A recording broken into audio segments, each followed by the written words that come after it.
Listening to Planet Money the other day, and I heard about a labor strike tactic that I hadn't heard before. The episode was about the Alaska Airlines flight attendants. They used a tactic they learned from the art of war. When the enemy is confused, they're easy to defeat.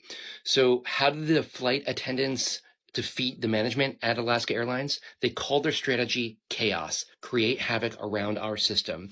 Instead of announcing the strike in advance, which would give the management time to prepare and respond, they announced they would strike whenever they wanted, on whatever flight they wanted, without any notice at all.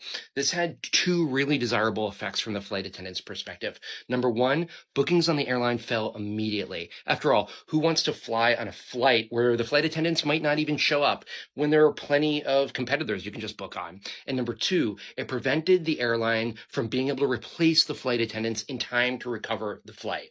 When they eventually struck, they did it on one flight at a time. The flight would board, and the flight attendants would grab their things and walk off the flight, notifying management and going to have a coffee. 28 minutes later, they ended the strike. Just enough time to create chaos, but not enough time for the airline to replace them. The Alaskan Airlines flight attendants were rewarded with a 60% pay raise, and not a single employee lost their job or any income at all. To this day, it's still considered one of the most successful strikes in U.S. history. As the disparity between CEO pay and the average employee continues to climb to record heights, I wonder if we're going to see other sectors deploy the chaos theory of labor strikes.